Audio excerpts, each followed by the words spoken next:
I'm Dr. Peter Breggin, and this is the first in my series of Simple Truths About Psychiatry. Today I'm talking about biochemical imbalances. Has anyone ever told you that you had a biochemical imbalance? Did you go to the doctor feeling anxious or stressed or depressed and have them say, oh yeah, it's genetic, it's biochemical, you need a psychiatric drug? Well, you might be surprised to learn that the only biochemical imbalances in the brains of people who see psychiatrists are the ones put in there by the psychiatrists. We don't have any evidence that any routine psychiatric problem, from anxiety to depression and even schizophrenia, has anything to do with a biochemical imbalance. So where did an idea like that come from? We know the answer. It was actually made up by the brilliant minds at the drug company Eli Lilly. Even before Prozac was approved for depression by the FDA, Lilly was sending its minions, its paid physicians and consultants, out into the world to say that depression was caused by a biochemical imbalance, and in particular a kind of sluggish serotonin neurotransmitter, just not enough serotonin working. But Lilly knew from the beginning that it wasn't very simple, that this drug Prozac wasn't exactly going to jack up your serotonin like it was supposed to. The whole idea behind Prozac was that it would block the removal of serotonin from those active places in your brain called the synapses. You know, here's one cell and it's dropping Prozac into the, not Prozac, here's one cell and it's dropping serotonin into the synapse, and here's the other cell and it's picking up serotonin, and then comes Prozac and it blocks the removal of the serotonin from this space.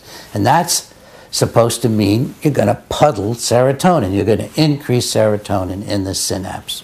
Well, in fact, and Lilly knew this before the drug was approved, the brain doesn't like to have the serotonin puddling in its synapses, and the brain responds by stopping producing serotonin. It responds by increasing its ability to remove serotonin. It responds by becoming less sensitive to serotonin. So from the beginning, it was a flim-flam. It was a PR claim that you got biochemical imbalances and Prozac's gonna fix it. So, what do you conclude from this? People who have emotional problems, you, me, we all have emotional problems. We don't have anything wrong in our brains. And if we do, if someday some of these problems turn out to be caused by something going on in our brains rather than in our lives, in our emotions, in our hearts, in our feelings, if it turns out to be so, then psychiatric drugs aren't fixing them, because psychiatric drugs are causing biochemical imbalances in your brain. They get into the normal brain and they change it.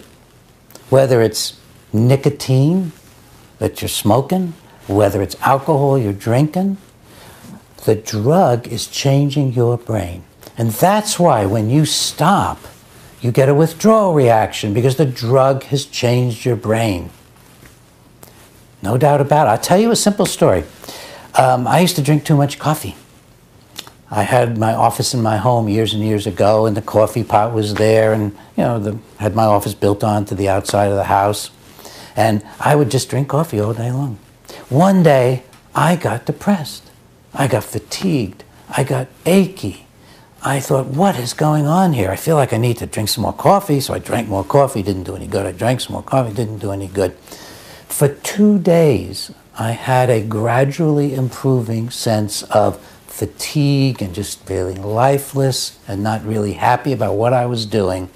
And then on the second day, my wife Ginger said, I could hear her voice from the kitchen, oh my God, honey, I put the decaffeinated coffee into the coffee can. You've been in coffee withdrawal for 2 days. Now, if coffee could do that to you and be that confusing to me, a psychiatrist who knows about drugs, So confusing I didn't know what my feelings were, that I thought I was depressed when I was going through withdrawal from a mild stimulant.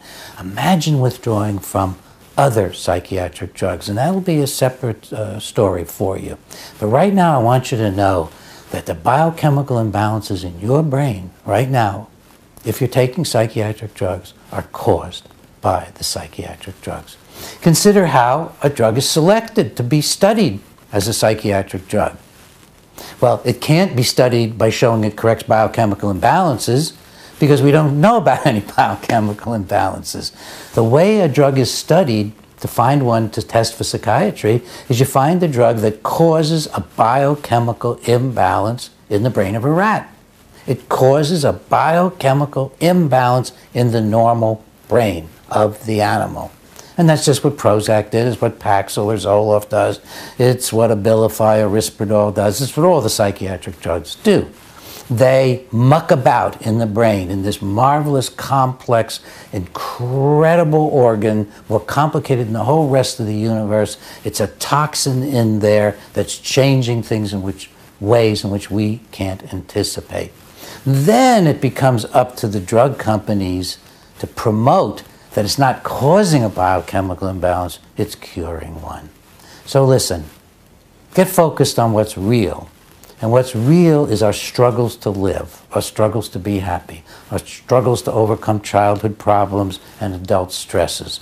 Get focused on yourself as a human being who's alive and whose brain is adequate to the tasks ahead.